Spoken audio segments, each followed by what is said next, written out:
Hello friends, welcome back to our channel. Friends, ముందుగా ఈ సీరియల్లో ఏం జరగబోతుందో తెలుసుకుందామా? ఇక వీడియోలోకి వెళ్ళినట్లయితే శారదాంబ రామరాజు ఇంటికి వచ్చి ఇక తనతో, చూడల్లురు గారు, నా పుట్టినరోజు మీ ఇంట్లోనే జరుపుకోవాలని భద్రావతి, సేనాపతి అందరూ కలిసి మీ ఇంటికి వస్తారు, అంతా సంతోషంగా ఉంటారంట.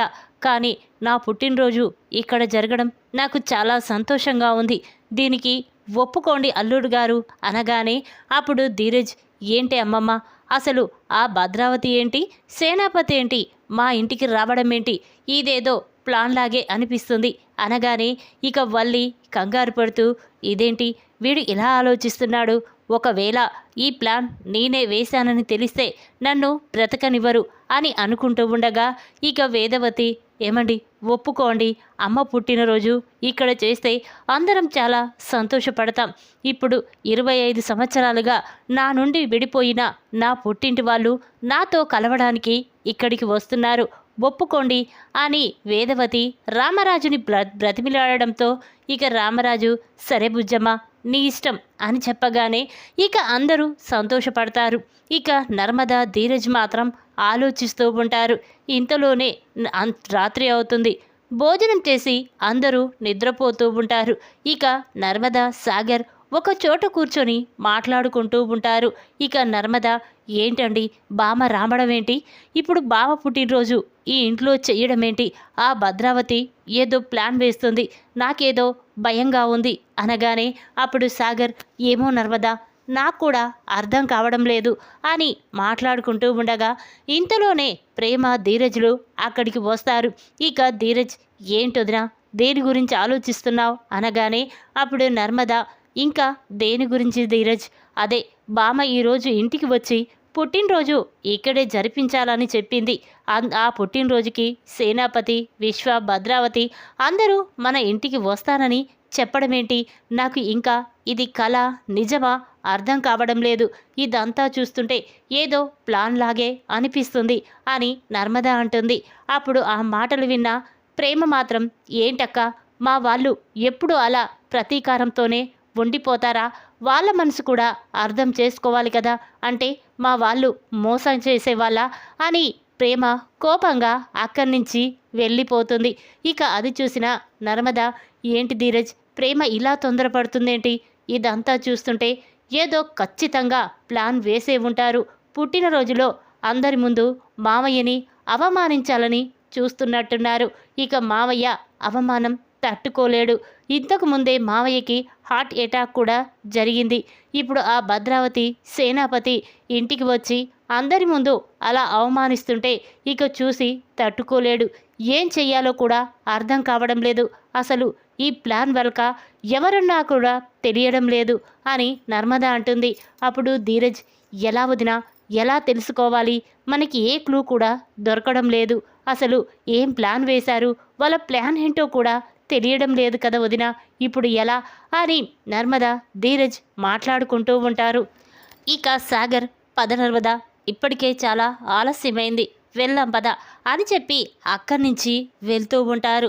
ఇంతలోనే శ్రీవల్లి తన ఫోన్ తీసుకొని బయటికి వస్తూ ఉంటుంది. అది చూసిన ధీరజ్, వదిన, వల్లి వదిన చూడు ఎక్కడికో వెళ్తుంది, ఇంత రాత్రి వేళ ఎక్కడికి వెళ్తుంది అని అనగానే అప్పుడు నర్మద, ధీరజ్ నువ్వు సైలెంట్గా ఉండు, తను ఎక్కడికి వెళ్తుందో మనం చాటుగా చూద్దాం అని చెప్పి నర్మద, సాగర్, ధీరజ్ ముగ్గురు కూడా చాటుకు వెళ్ళి ఇక శ్రీవల్లినే గమనిస్తూ ఉంటారు. ఇక శ్రీవల్లి తన ఫోన్ తీసి భద్రావతికి ఫోన్ చేస్తుంది. వల్లి నుండి ఫోన్ రావడంతో భద్రావతి ఫోన్ లిఫ్ట్ చేసి, చెప్పు వల్లి అనగానే అప్పుడు వల్లి, పిన్ని నీతో మాట్లాడాలి, ఒక్కసారి బయటికి రా అని చెప్పగానే ఇక భద్రావతి బయటికి వస్తుంది. ఏంటి వల్లి, ఇప్పటికే ఎవరైనా చూస్తే మనల్ని అనుమానిస్తారు, ముందు నువ్వు లోపలికి వెళ్ళు అనగానే అప్పుడు వల్లి, చూడండి భద్రావతి గారు, నేను చెప్పినట్టు కరెక్ట్గా చేశారు, మీ అమ్మని మా ఇంటికి పంపించారు, అక్కడే పుట్టినరోజు చెయ్యమని కూడా ఆవిడతో చెప్పారు, దానికి మా అత్తయ్య, మామయ్య ఒప్పుకున్నారు, ఇక ఆ పుట్టినరోజు వేడుకలో ఎలాగైనా ప్రేమ, ధీరజ్ల ఆ పెళ్లి గురించి బయట పెట్టాలి, రామరాజు ముందు వాళ్ళిద్దరి నిజస్వరూపం బయట పెడితే ఇక రామరాజు అది తట్టుకోలేక వేదవతిని ప్రేమని బయటికి గెంటేస్తాడు. దాంతో వాళ్ళిద్దరూ నీ ఇంటికి వస్తారు. ఇక ఇన్నేళ్ల నీ పగ చల్లారుతుంది అని వల్లి అంటుంది. ఆ మాటలు విన్న భద్రావతి, అవును వల్లి, ఇన్ని రోజులు ఆ రామరాజు కుటుంబాన్ని ఎలా నాశనం చెయ్యాలని చూశాను. కానీ ఇన్ని రోజుల తర్వాత కరెక్ట్ సమయం దొరికింది. ఇక ప్రేమ ధీరజుల పెళ్లి గురించి చెప్పేస్తాను. నీ భార్యే నిన్ను మోసం చేసిందని రామరాజుని నిలదీస్తాను. ఇక అందరి ముందు అవమానం తట్టుకోలేక రామరాజు గుండె పగిలి చేస్తాడు అని భద్రావతి అంటుంది. ఆ మాటలు విన్న వారవద, సాగర్, ధీరజ్ ఒక్కసారి షాక్ అయిపోయి చూస్తూ ఉంటారు. ఇక ధీరజ్, చూసావా వదిన, వల్లి వదిన ఎంత పని చేస్తుందో. తను ఎన్ని తప్పులు చేసినా మనం ఆ తప్పులని దాచిపెట్టాము. కానీ తనకి ఇంకా బుద్ధి రాలేదు. మన కుటుంబాన్ని, మనల్ని శాశ్వతంగా విడదీయాలని చూస్తుంది. కానీ అలా జరగడానికి వీల్లేదు వదిన. ఎలాగైనా వల్లి ప్లాన్ని తిప్పికొట్టాలి. భద్రావతికి నిజం తెలిసేలా చెయ్యాలి. లేకపోతే తన ఇంటి పరువే పోతుందని చెప్పాలి అని ధీరజ్ అంటాడు. ఇక ఆ మాటలు విన్న నర్మద ఆలోచిస్తూ, సరే ధీరజ్, రేపు ఉదయం చూసుకుందాం అనేసరికి ఇక వల్లి అక్కడి నుంచి లోపలికి వస్తుంది. ఇక అది చూసిన సాగర్, అవును, ఇన్ని రోజులు వల్లి వదిన ఎంతో మంచిదని నేను కూడా నమ్మాను. కానీ ఇప్పుడు కల్లారా చూశాకే నిజం తెలుస్తుంది. లేకపోతే ఆ ధీరజ్ ప్రేమల గురించి నిజం చెప్పి వాళ్ళిద్దరినీ శాశ్వతంగా విడదీయాలని చూస్తుందా? ఇది తెలిస్తే నాన్న నిజంగానే గుండె పగిలి చేస్తాడు అని చెప్పి సాగర్ అంటూ ఉంటే అప్పుడు నర్మద, లేదండి, అదేమీ జరగకుండా నేను చూసుకుంటాను. ఆ పుట్టినరోజు వేడుకల్లో ఎలాంటి గొడవలు రాకుండా నేను చూసుకుంటాను అని నర్మద, ఇక అందరూ లోపలికి వెళ్ళిపోతారు. నర్మద ఒంటరిగా కూర్చొని ఆలోచిస్తూ ఉంటుంది. ఎలా భద్రావతిని ఎలా కలవాలి, అసలు నిజం ఎలా చెప్పాలి అని ఆలోచిస్తూ ఉండగా ఇంతలో నర్మదకి ఒక ఆలోచన వస్తుంది. ఇక ఇంతలోనే ఉదయం అవుతుంది. నర్మద రోజులాగానే ఆఫీస్కి వెళ్తూ ఉంటుంది. ఇక భద్రావతి కూడా అదే సమయానికి గుడికి బయలుదేరుతూ ఉంటుంది. అది చూసిన నర్మద, ఇదే సరైన సమయం, భద్రావతిని కలిసి అసలు నిజం భద్రావతికి చెప్పాలి. లేకపోతే ఆ ఫంక్షన్లో గొడవలు జరుగుతాయి. అలా జరగకుండా ఆపాలి అంటే ప్రేమ గురించి నిజం తెలియాలి అని చెప్పి ఇక నర్మద అనుకుంటూ భద్రావతి కారు వెనకాలే ఫాలో అవుతూ వెళ్తూ ఉంటుంది. ఇక భద్రావతి గుడిలోకి వెళ్ళి పూజ జరిపించుకొని ఇక ఒక చెట్టు కింద కూర్చొని వల్లి చెప్పిన మాటల గురించే ఆలోచిస్తూ బాధపడుతూ ఉంటుంది. రామరాజు, నీ కొడుకుని నా మేనకోడల్ని ప్రేమించమని చెప్పి నా మేనకోడలి జీవితంతో ఆడుకుంటారా? ఈరోజు మా అమ్మ పుట్టినరోజు. ఆ పుట్టినరోజు వేడుకల్లో నీ భార్య, నీ కొడుకు నిజస్వరూపం బయటపెట్టి నా మేనకోడల్ని నా ఇంటికి తీసుకొచ్చుకుంటాను అని ఆలోచిస్తూ ఉంటుంది. ఇంతలోనే నర్మద భద్రావతి దగ్గరికి వెళ్తుంది. నర్మదను చూసిన భద్రావతి, ఏంటి ఇక్కడికి వచ్చావేంటి? గుడిలో కూడా నన్ను ప్రశాంతంగా ఉండనివ్వవా అనగానే అప్పుడు నర్మద, అవునా, మీరు ప్రశాంతంగా ఉండాలనుకుంటున్నారా లేక గొడవలు పెట్టాలనుకుంటున్నారా? మీరేంటో, మీ ప్లాన్ ఏంటో మొత్తం నాకు తెలిసిపోయింది అని నర్మద అనగానే ఆ మాటలు విన్న భద్రావతి స్టన్ అయిపోయి చూస్తూ ఉంటుంది. ఇక తన మనసులో, ఇదేంటి, వల్లి నాతో మాట్లాడింది వీళ్ళేమైనా వినేశారా? మేం గొడవ పెట్టాలని వీళ్ళకి తెలిసిపోయిందా అని భద్రావతి కంగారు పడుతూ, ఏంటి, ఏం మాట్లాడుతున్నావు, నేను గొడవలు పెట్టడమేంటి అనగానే అప్పుడు నర్మద, అవును, నువ్వు శ్రీవల్లి చెప్పిన మాటలు విని పుట్టినరోజు వేడుక మా ఇంట్లో చెయ్యాలనుకున్నావు. దానికి సంతోషమే. కానీ నువ్వు ప్రేమ ధీరజుల పెళ్లి గురించి తెలుసుకొని ఆ నిజాన్ని మా మామయ్య ముందు బయటపెట్టి ఆ పుట్టినరోజు వేడుకల్లో గొడవ పెట్టాలని చూస్తున్నావు. అది నాకు తెలుసు అని నర్మద అనగానే ఆ మాటలు విన్న భద్రావతి స్టన్ అయిపోయి చూస్తూ ఉంటుంది. ఏంటి, ఏం మాట్లాడుతున్నావు అనగానే అప్పుడు నర్మద, అవును, నేను మాట్లాడేది నిజం. నిన్న రాత్రి నువ్వు వల్లి ఇద్దరూ మాట్లాడుకోవడం నేను మొత్తం వినేశాను. కానీ ఆ గొడవ జరిగితే మాత్రం పోయేది మీ ఇంటి పరువే అని నర్మద అంటుంది. ఆ మాటలు విన్న భద్రావతి, ఏంటి, మా ఇంటి పరువు పోతుందా? ఎలా? నా మేనకోడలికి అభంశుభం తెలియని నా మేనకోడల్ని బలవంతంగా ఆ ధీరజ్ గాడు తన మెడలో తాళి కట్టి నా మేనకోడల్ని మీ ఇంటికి తీసుకువెళ్లారు. అది అదునుగా తీసుకొని మా ఇంటి మీద పగ తీర్చుకుంటున్నారు అని భద్రావతి అంటుంది. అప్పుడు నర్మద, లేదు, నువ్వు నువ్వు విన్నది అబద్ధం, చూసింది అబద్ధం, అసలు నిజం తెలిస్తే గుండె పగిలి చేస్తావు అని నర్మద అంటుంది. ఆ మాటలు విన్న భద్రావతి, ఏంటి నిజమా? ఏంటి ఆ నిజం? వల్లి చెప్పింది అబద్ధమా అనగానే అప్పుడు నర్మద, అవును, వల్లి చెప్పింది అబద్ధం. అసలు ప్రేమ ధీరజులు ప్రేమించుకోలేదు, పెళ్ళి చేసుకోవాలనుకోలేదు. కానీ ప్రేమ కళ్యాణ్ అనే అబ్బాయిని ప్రేమించింది, పెళ్లి చేసుకోవాలనుకుంది. మీరు ఇంట్లో చూసిన సంబంధం ఇష్టం లేకనే తను పెళ్లి చేసుకుంటే కళ్యాణ్ని తప్ప వేరే అబ్బాయిని పెళ్లి చేసుకోకూడదని అనుకొని పెళ్లి టైంకే డబ్బు నగలు తీసుకొని ఆ కళ్యాణ్ గాంతో పారిపోయింది. వాడు ప్రేమని ఒక హోటల్లో ఉంచాడు, కానీ వాడు మాత్రం ప్రేమని ప్రేమించలేదు. తన దగ్గర ఉన్న డబ్బు నగలని ప్రేమించాడు. అవి ప్రేమని వేరే వాళ్ళకి అమ్మేసి అవి తీసుకొని పారిపోతూ ఉన్నాడు. ఇక అది చూసిన వేదవతి అత్తయ్య మాత్రం ఎలాగైనా నా కోడల్ని కాపాడుకోవాలనుకుంది. అంతలోనే పోలీసులు రైడ్కి వచ్చారు. ఎక్కడ ప్రేమ బ్రోతల్ కేసు కింద అరెస్ట్ అవుతుందోనని ధీరజ్ని బ్రతిమిలాడి ఒప్పించి ప్రేమ మెడలో బలవంతంగా తాళి కట్టించింది. లేకపోతే అప్పుడు ప్రేమ చెయ్యని నేరానికి బ్రోతల్ కేసు కింద అరెస్ట్ అయ్యేది. అప్పుడు పోయేది మీ ఇంటి పరువే కదా అని నర్మద చెప్పగానే అప్పుడు భద్రావతి, లేదు, నేను నమ్మను అనేసరికి ఇక నర్మద, నమ్మరా? అయితే ఇప్పుడే మనం హోటల్కి వెళ్ళి అక్కడ ఉన్న ఆ ఎంప్లాయీస్తో కనుక్కుందాం, వెళ్దాం పదండి అని చెప్పి ఇక నర్మద వెంటనే భద్రావతి తీసుకొని ఆ హోటల్కి వెళ్తుంది. ఇక అక్కడికి వెళ్ళి అక్కడ ఉన్న వాళ్ళతో ఆ రోజు జరిగిన మొత్తం విషయం కూడా సీసీ కెమెరా ద్వారా భద్రావతికి చూపిస్తుంది. ఇక అది చూసిన భద్రావతి ఒక్కసారే షాక్ అయిపోయి చూస్తూ ఉంటుంది. అంటే నా మేనకోడల్ని కాపాడడం కోసమే ధీరజ్ తన మనసుని చంపుకొని నా మేనకోడలి మెడలో తాళి కట్టాడా? ఇంత చేసిన ధీరజ్ని నేను ఎంతలా అవమానించానా? కానీ ఆ వల్లి మాత్రం నా మేనకోడలి జీవితం నాశనం చెయ్యడం కోసమే ఉన్నవి లేనివి నాతో చెప్పింది. అవి నిజమని నమ్మాను. ఈ పుట్టినరోజు వేడుకల్లో గొడవ పెట్టి రామరాజుని అందరి ముందు అవమానించాలని చూశాను.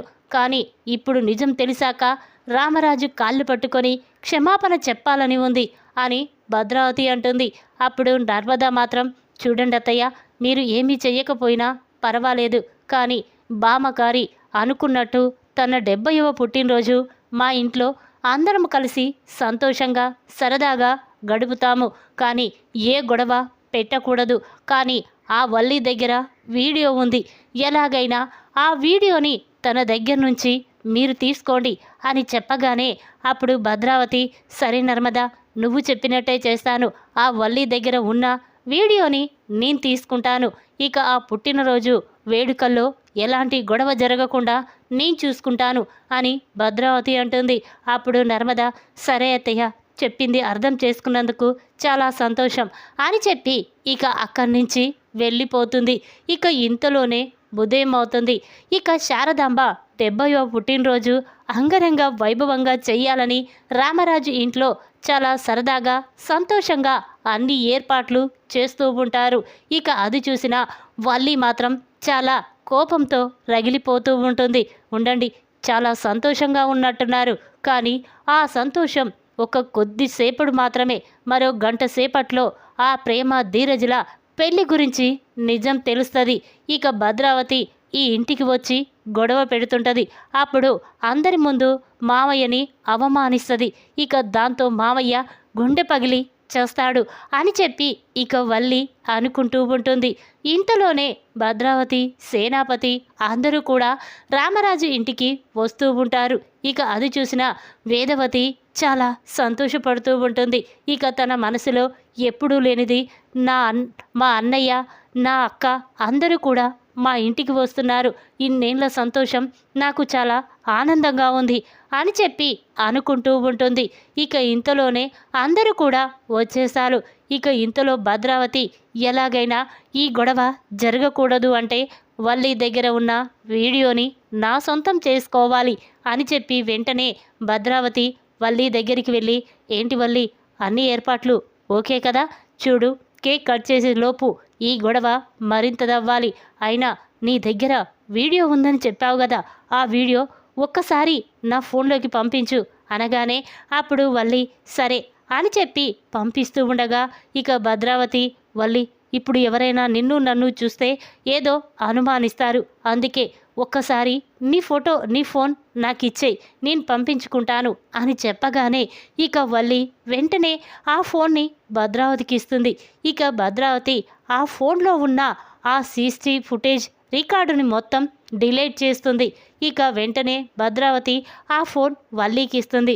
సరే వల్లి, కేక్ కట్ చేసేలోపు ఇక గొడవ ఎక్కువ అవుతుంది. ఈరోజు ప్రేమ, వేదవతి ఇద్దరు నా ఇంటికి వచ్చేస్తారు, నాకు చాలా సంతోషంగా ఉంటుంది అని చెప్పి ఇక భద్రావతి అక్కడి నుంచి వెళ్ళిపోతుంది. ఇక ఇంతలోనే అందరూ చాలా సరదాగా సంతోషంగా శారదాంబ చేత కేక్ కట్ చేస్తారు. ఇక దాంతో అందరూ చాలా సంతోషంగా తినిపించుకున్న తర్వాత ఇక వల్లి భద్రావతికి కళ్ళతో సైగ చేస్తూ ఉంటుంది. ఇక భద్రావతి, ఏంటి, ఏం జరిగింది, ఏం కావాలి అని అంటూ ఉంటుంది. ఇక వల్లి మాత్రం, ఇదేంటి, ఈ భద్రావతి ప్రేమ ధీరజుల పెళ్లి వీడియో చూపించి గొడవ చేస్తుంది అనుకున్నాను, కానీ ఇదేంటి సైలెంట్గా ఉంటుంది, అందరితో కలిసిపోయిందేంటి అని కంగారు పడుతూ ఉంటుంది. ఇక వెంటనే వల్లి మాత్రం భద్రావతిని పక్కకి తీసుకువెళ్ళి, ఏంటత్తయ్య, ఏం చేస్తున్నారో అర్థమవుతుందా? ప్రేమ ధీరజుల పెళ్లి గురించి మావయ్య ముందు బయట పెడతానని చెప్పారు, మరి ఇప్పుడేంటి సైలెంట్గా ఉంటున్నారు? ఆ వీడియోని మావయ్యకు చూపించండి అనగానే అప్పుడు భద్రావతి, చూడు వల్లి, ఆ వీడియో రామరాజుకు చూపించకూడదు, వద్దు, ఇప్పుడు ఏ గొడవ చెయ్యకూడదు, సైలెంట్గా ఉండు అని భద్రావతి అంటుంది. ఆ మాటలు విన్న వల్లి ఒక్కసారే షాక్ అయిపోయి చూస్తూ ఉంటుంది. ఇక వెంటనే చాలా కోపంగా, చూడత్తయ్య, మీరు చూపించకపోతే పర్వాలేదు, కానీ నేను చూపిస్తాను కదా అని చెప్పి వెంటనే వల్లి తన ఫోన్లో ఉన్న వీడియోని ఓపెన్ చేసి చూస్తుంది. ఇక తన ఫోన్లో ఉన్న ఆ వీడియో లేకపోవడంతో వల్లి ఒక్కసారి స్టన్ అయిపోయి చూస్తూ ఉంటుంది. ఏంటి, వీడియో కనిపించట్లేదేంటి అనగానే అప్పుడు భద్రావతి, చూడు, నువ్వు ఫోన్లో వీడియో ఉంటే గొడవ చేస్తామని నాకు తెలుసు, అందుకే ఆ వీడియోని పూర్తిగా డిలీట్ చేసేశాను. ఇప్పుడు నువ్వు ప్రేమ ధీరజుల గురించి ఎలాంటి నిజాన్ని బయట పెట్టలేవు. చూడు, ఈ నిజం బయటికి వస్తే నా మేనకోడలి జీవితమే నాశనమైపోతుంది, మా ఇంటి పరువు పోతుంది. అందుకే ఈ నిజం ఎవ్వరికీ తెలియకూడదు, వాళ్ళిద్దరూ సంతోషంగా అలాగే ఉండాలి అని భద్రావతి అనగానే ఇక వల్లి ఒక్కసారి షాక్ అయిపోయి చూస్తూ ఉంటుంది. ఇంతలోనే నర్మద వల్లి దగ్గరికి వచ్చి, ఏంటక్క, ప్రేమ ధీరజుల పెళ్లి వీడియోని మావయ్యకు చూపించి వాళ్ళిద్దరినీ శాశ్వతంగా విడదీయాలని చూశావు కదా, చూడు, అలా ఎప్పటికీ జరగనివ్వను, నేనుండగా ఈ ఇంట్లో గొడవలు అసలే జరగనివ్వను. నువ్వు ఏదో ప్లాన్ వేశావని నాకు తెలిసే రాత్రి నీ మాటలు, భద్రావతి మాటలు విని మేము నిజం తెలుసుకున్నాం. అందుకే ప్రేమ గురించి మొత్తం నిజం భద్రావతి అత్తయ్యకి చెప్పేశాం. తను అర్థం చేసుకుంది, ప్రేమ ధీరజులు విడిపోకూడదని అనుకుంది. అందుకే ఇప్పుడు పుట్టినరోజు వేడుకల్లో ఎలాంటి గొడవ జరగకుండా చూసింది. ఇక భద్రావతి, వేదవతి అత్తయ్యని ఒకటి చేశాను, నీ ప్లాన్ని తిప్పికొట్టాను అని నర్మద అంటుంది. ఆ మాటలు విన్న వల్లి చాలా కోపంతో రగిలిపోతూ, నర్మద, తప్పు చేస్తున్నావు, నన్ను, నా భర్తని విడదీశావు, నాకు లేని సంతోషం మీకు కూడా లేకుండా చేయాలనుకున్నాను, కానీ ఈరోజు తప్పించుకున్నారు, రేపనేది ఒకటి ఉంటుంది, ఆ రోజు చెప్తాను మీ సంగతి అనగానే అప్పుడు భద్రావతి, చూడు వల్లి, నువ్వు ప్రేమ ధీరజుల పెళ్లి గురించి రామరాజు ముందు బయట పెట్టిన మరుక్షణమే నువ్వు విశ్వాకి, అమూల్యకి ప్రేమ రాయబారం నడిపిస్తావని నేను రామరాజు ముందు బయట పెడతాను. అప్పుడు రామరాజు నీ చెంప పగలగొట్టి బయటి గెంటేస్తాడు. ఇక జన్మలో నీ మొహం కూడా చూడడు. చందు నిన్ను అసహించుకొని నీకు విడాకులు ఇచ్చేస్తాడు అని భద్రావతి అంటుంది. ఆ మాటలు విన్న వల్లి ఒక్కసారి షాక్ అయిపోయి చూస్తూ ఉంటుంది. ఈ విధంగా వల్లి ప్లాన్ని తిప్పికొట్టి వేదవతి, భద్రావతిని ఒక్కటి చేసిన నర్మద షాక్లో వల్లి భాగ్యం. ఈ వీడియో కనుక మీకు నచ్చినట్టయితే లైక్ చేయండి. మరిన్ని వీడియోల కోసం మా ఛానల్ని తప్పకుండా సబ్స్క్రైబ్ చేసుకోండి. Thanks for watching.